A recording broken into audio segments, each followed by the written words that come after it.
Welcome to this conversation with Conductor JoAnn Falletta. Multiple Grammy-winning Conductor JoAnn Falletta serves as Music Director of the Buffalo Philharmonic Orchestra, Music Director Laureate of the Virginia Symphony Orchestra, Principal Guest Conductor of the Brevard Music Center and Artistic Advisor of the Hawaii Symphony Orchestra.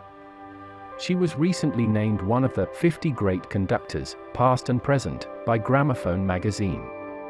Upon her appointment as Music Director of the Buffalo Philharmonic, Falletta became the first woman to lead a major American ensemble. Join William Ford from AtlantaMusicCritic.com in conversation with JoAnn Falletta. You were born in Queens.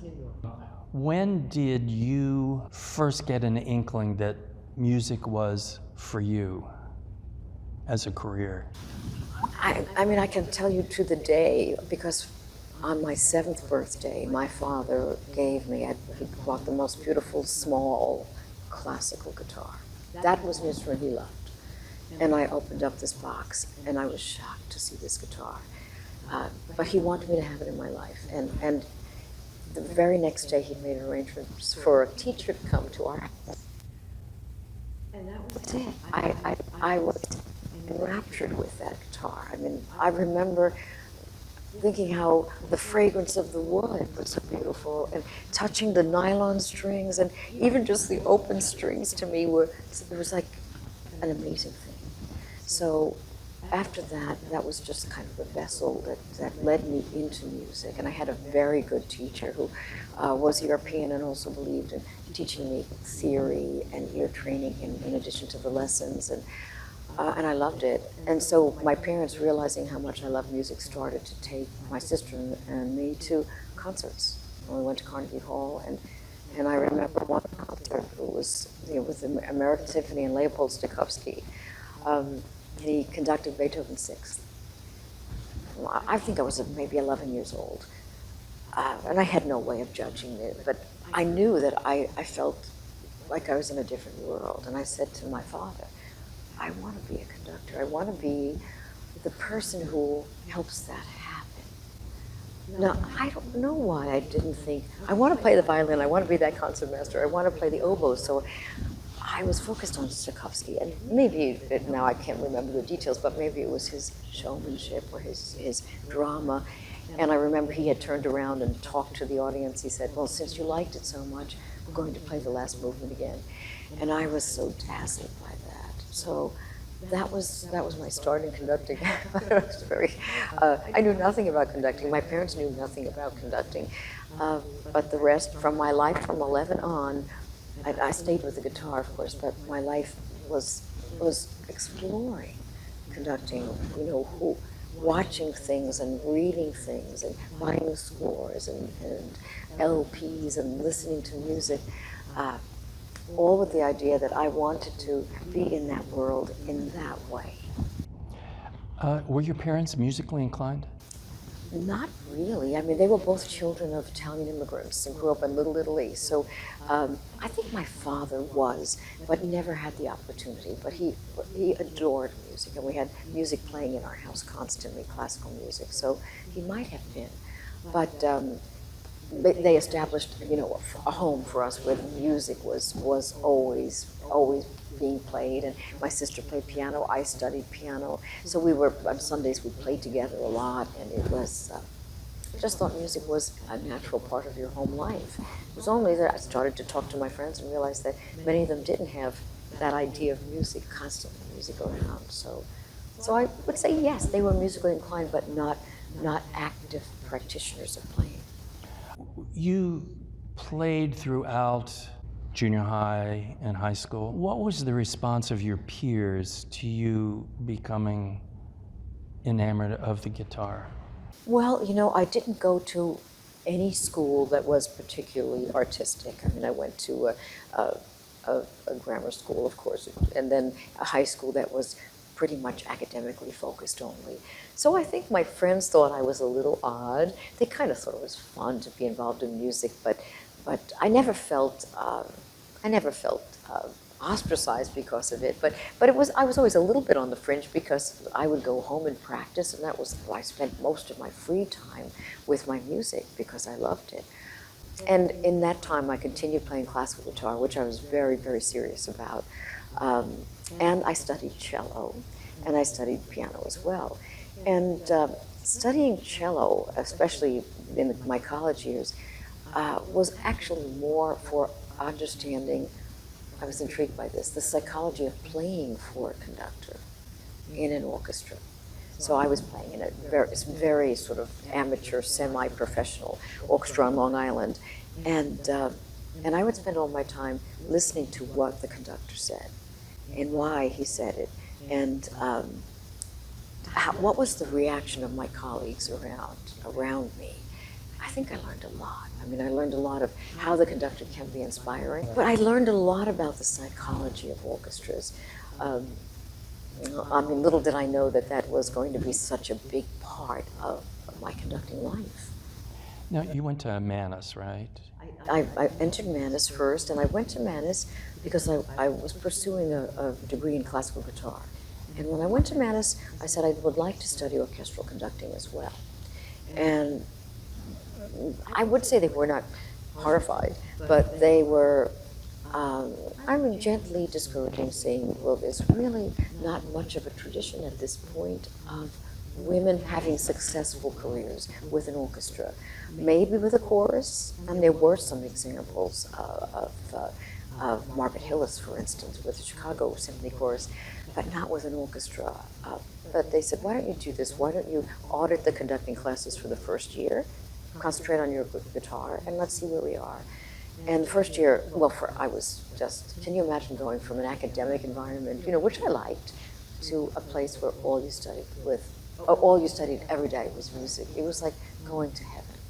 So it went well, and then they agreed to let me actually pursue a double major. And I remember that first year sitting in Carl Bamberger's conducting classes. He was the conductor then, conductor teacher at Mannes, and being so overwhelmed by how he described music, how he talked about music, whether it was Brahms 1, which I think the class studied for an entire year.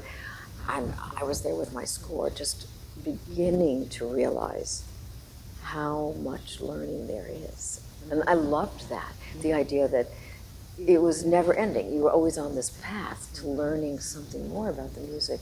That was great. I thought it was an amazing way to live your life. And I'm so glad that they said yes. I mean, without that, I probably would never have been able to pursue a career. You had some pretty incredible mentors. I did. I mean, in Mannes, I studied with, again, Carl Bamberger and Semyon Bishkov was a teacher there, which, well, I mean, you know, Semyon has an amazing life in music now as a conductor. But he had just arrived in the States from the Soviet Union and actually came to Mannes as a student, if he just to make that transition. And of course, they realized right away that he was not a student, so he became our teacher. And he was really a wonderful teacher, very different from Carl Bamberger. And it was great to have that opportunity. Well, we had other people teaching us, Sun Kwok, Michael Cherry came in and taught us several times. It was amazing. And then after that, I decided, well, as many music students do, that I needed to keep on studying. And I just certainly, one thing I learned is that I didn't know a lot. So I applied to Juilliard, and I was accepted to Juilliard, and there I had the chance to study privately with Sixten Ehrman, who was, I was like, I can't even say enough about what that man taught me. He was an amazing conductor. He was a very stern and very strict teacher. Towards the end of our time together, he became, I mean, we were friends. I mean, we probably never intended for that to happen, but we became very close friends. And then I studied in school with George Maestra, who I also think is a fabulous teacher. And the two of them were very different in that George was amazingly gifted at seeing people's physical conducting issues, their problems, what wasn't working, why the orchestra was not able to play together or with a certain kind of sound. He was wonderful at analyzing that. And he was wonderful too, it was very painful for me, he was wonderful in analyzing how my upbringing as a young girl could impede my authority on the podium. And he was constantly pointing that out to me. And it would really upset me. And we laugh at this now because I'm also very close friends with George.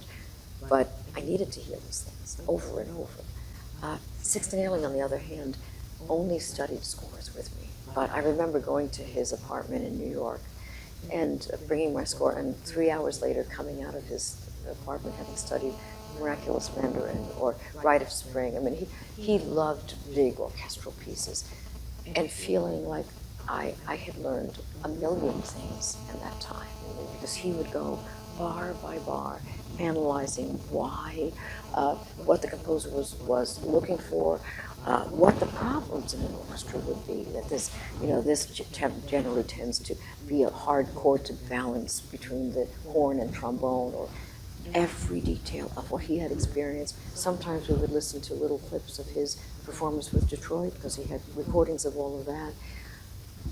I had the most extraordinary conducting training, and just sort of by accident. When you were in school, you obviously had female colleagues. I didn't. You did not? Didn't. I really didn't. In Juilliard, especially, where we had really a lot of access to the orchestra, there were actually, my colleagues are all very famous now, so I can brag about them. My classmates were Andreas Delfs, who now just became the Rochester Philharmonic music director, but before that was with Milwaukee Symphony. And Fabio Michetti, who's worked in Brazil a great deal, but I think he also had Jacksonville Symphony in Florida. David Allen Miller, who's music director of Albany, and really a hero of mine because of what he does there. He's so focused on new music and young composers and American music. It was quite amazing. And Mark Stringer, who's, I think now, the leading teacher of conducting in Austria. I mean, he's really an amazing guru for students. And it was me. Our class was very small.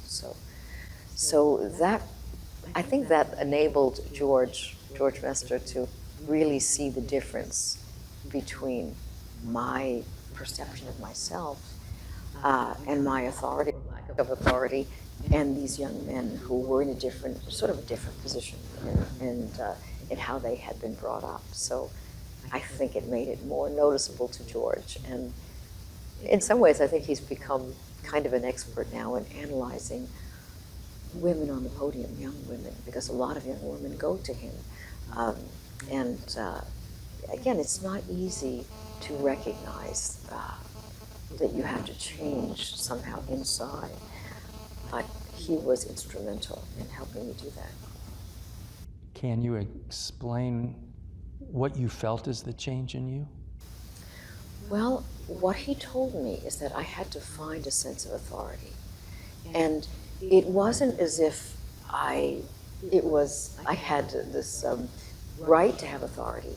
He helped me see, and this was psychologically, I think, very important, that it was my duty to have authority, that I was letting the orchestra down if I didn't have authority, because the orchestra, as a group of 100 people, needed that. They needed to feel that the person not was brutal or cruel or overbearing, but that the person had a sense of authority to enable them to play.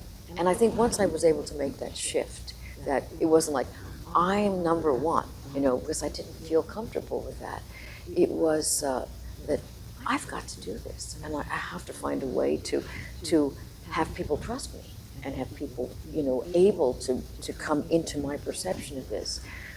In terms of little details, I mean, he would say, even my language as a woman was undercutting my authority. For instance, Andreas would say, take it from letter C.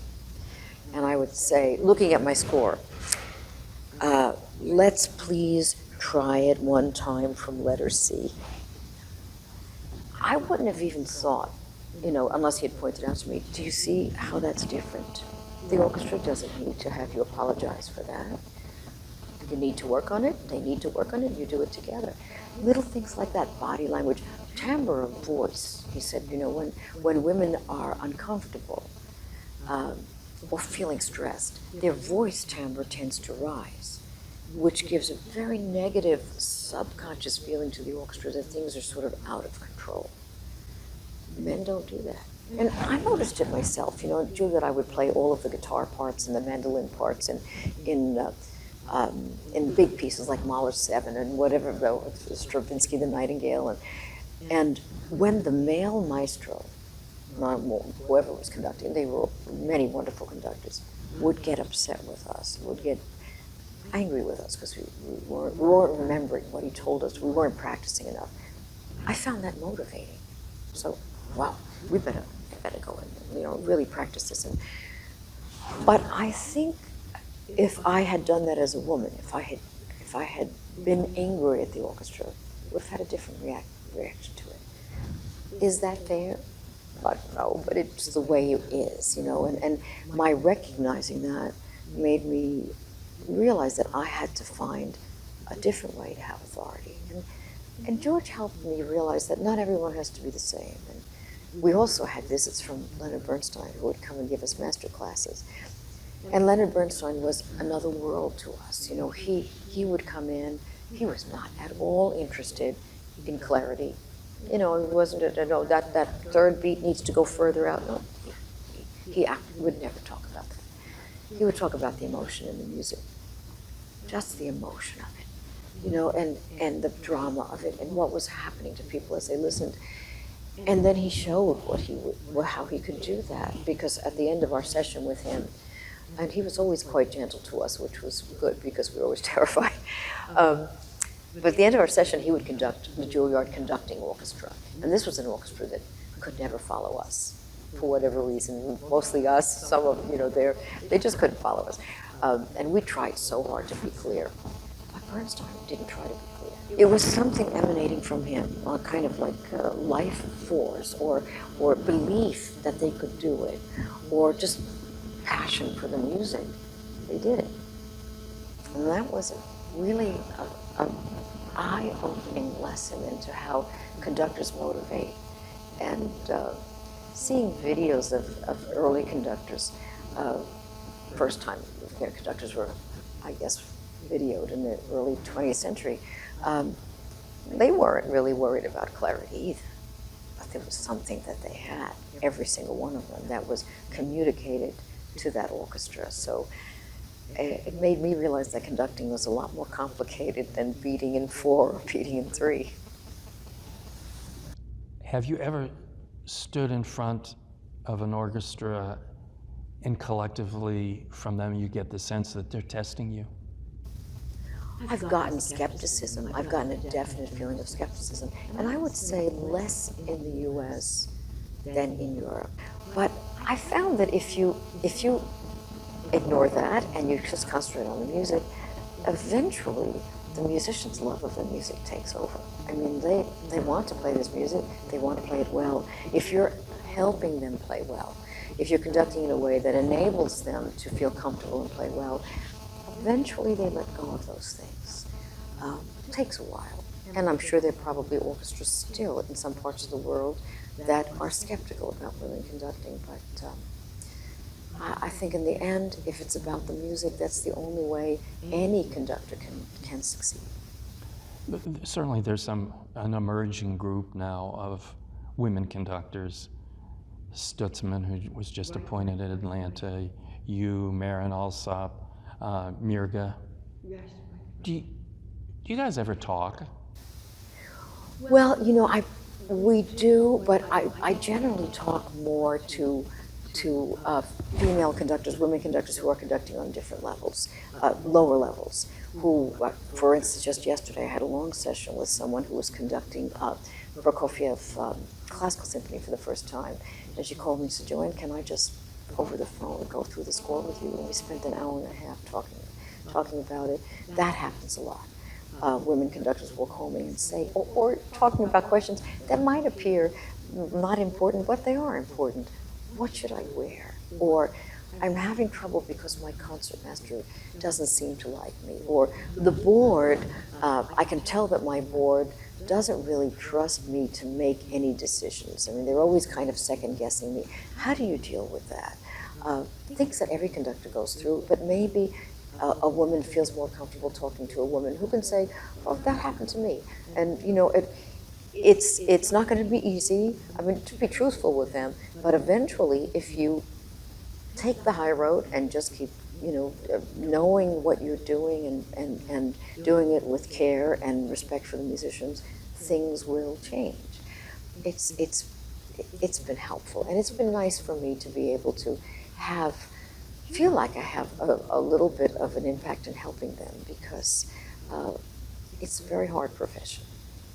You've conducted in Europe, and you've been a music director over here. Are you music director in Ulster also? Well, they called it principal conductor, right. Yes. But you didn't have as many fundraising responsibilities there. Almost none. You know, I loved my time in Belfast, and it was a different environment, completely different environment, and in terms of how the orchestra was structured as well. Chief conductors have not nearly the kind of responsibilities we have as music director. Almost no fundraising. I mean, I would occasionally go to a dinner, but it seemed like more for fun than for anything else. Also, even in terms of hiring guest artists or hiring permanent members of the orchestra, in many of those orchestras, that hiring is done by a musicians committee. So in some ways, it was liberating for me, because I would go in and that orchestra could play anything. I mean, the British orchestras are so well trained in sight reading that they literally can play anything. And so we could do everything. I mean, it was a lot of fun. We did a lot of concerts together. But not having those ties to the community wasn't as much fun for me, you know, as it is in Buffalo or as it was in Virginia, where I felt as if I could be an ambassador for music. I could be an ambassador not only for the orchestra, but for classical music in general. And since I lived in those places, I would see people in the grocery store or, you know, wandering along on the sidewalk, and people would know me or ask me about a concert. That to me was very satisfying, knowing that you're building something in a community. Is it difficult for you to do the ask for the money? You know, it's not difficult, because what I'm usually talking about is how much I believe in what we're doing. Why are we doing a Lucas Foss Centennial Festival next year? Why should we do that? I'm so happy to talk about how excited I am about that. And then usually the executive director will follow up with the specifics of, you know, this is, if you can help us in this way, we will be able to do this or that. But talking about music to our donors, to our family, I think is really a wonderful thing. And for them, it opens a door into our interior life. You know, why did you choose that soloist? Why was that piece so difficult for us to understand? Or I think it's great to have a way of talking to them about that. So the idea of knowing that you're involved in a situation where you are asking people or corporations or foundations for money, in a way enables them to become our partners. And that's a beautiful thing, to have partners. We were talking about the effect of halls. You have a beautiful hall in Buffalo. We do. And it's a National Historic Site. Kleinhans Music Hall was built in the 40s, and it was built, I mean, during the Depression. It was built as a WPA project, simply to give people jobs on the ground, building that building, to give musicians a job in an orchestra. And the New Deal paid for a lot of it. So I think that's given us kind of a sense of who we are, because the orchestra is very proud of, first of all, having that hall built for them. The orchestra was founded in '35, and it was an astonishing community at that time, Buffalo, and I think they said, well, how can our orchestra be great? And someone said, well, let's build them a great hall. And they had the great fortune to do that, I mean, to find the right architects. But I think we have a very strong sense in Buffalo that we are the community's orchestra. We were that hall was built for the community. We were created for the community in a very difficult time. We've gone through lots of bumps in the economic life of Buffalo since then, and we belong to that, blue-collar city, although it's not so blue-collar anymore, but you know what I mean. That's Buffalo's image, and for many, many decades, it was who Buffalo was, and we're proud of that. So I think it gives us a kind of direct connection to the city. I saw a video of you saying that you intend to stay at Buffalo. Well, I'm still under contract there, but I've come to love the city, and I think I'm going to stay in the city. I mean, I'll always have a residence in the city, and I know a lot of people would say Buffalo, because they think of it as, a giant igloo up there. It's not at all. It's not at all. It's actually a very beautiful climate, but there's something about the warmth of the city, about the sense that the arts matter in the city. They've always mattered. We have 2 great museums. We have theater companies. We have the orchestra. It's a very special place. We have incredible architecture that was preserved. We didn't lose most of it, which is fantastic. So I think I'll always have a home in Buffalo. But I'm also very happy to have a chance to work as a guest conductor with other orchestras, and that teaches me something different. I mean, the Buffalo Philharmonic teaches me something every single day, a lot every day I'm with them. But I learn a lot from other orchestras too. So you have a very active guest conducting career also. I do. Internationally as well as domestically? Internationally, I'm just about to embark on a trip to, if COVID will permit, to Poland and Sweden. And so this last year I haven't gone really many places overseas. But yes, and I really enjoy that too. I mean, again, it's the orchestras there may have different structures and may be playing in different communities. But in the end, it sounds like a truism, but it really makes an impact on me. Music is an international language, and the things that Buffalo, struggles over a little bit, other orchestras do. The things that Buffalo seems to be when they're playing something where they're the most musically engaged, they're completely in sync with each other, happens in other orchestras. So there's just something, I don't know, about the DNA of musicians or something they create in their minds as they grow up that is very much the same. I think this was a very interesting conversation because I'm used to talking on a much more kind of surface level.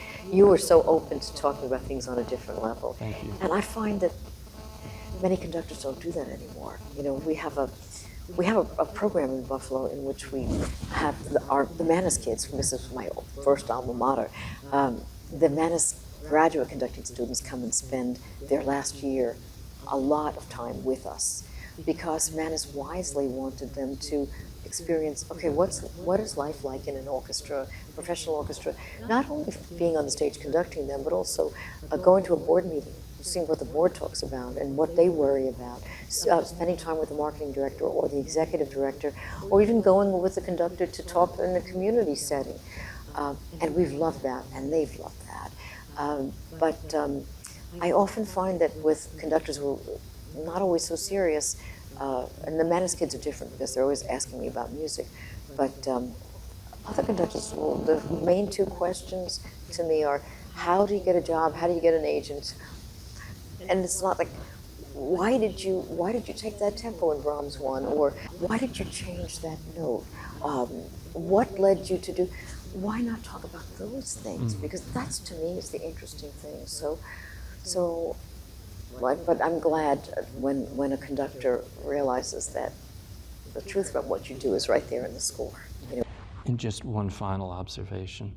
You sure come in a long line of really great conductors in Buffalo. I think that in a way is responsible for the level of the Buffalo Philharmonic because they have had an extraordinary group of music directors, from Joseph Cripps to William Steinberg, imagine, to Lucas Voss, who brought his own brand of genius there, to Semyon Bishkov, Julius Rudel, just amazing conductors.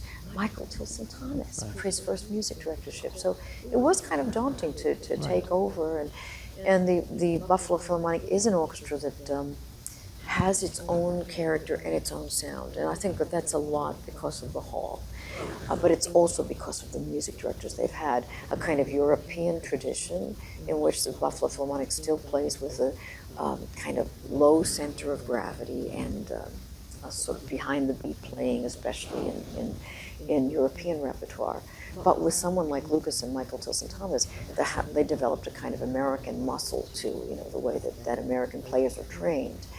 And it's a good combination. So it's been a great place for me to develop every day. Thank you.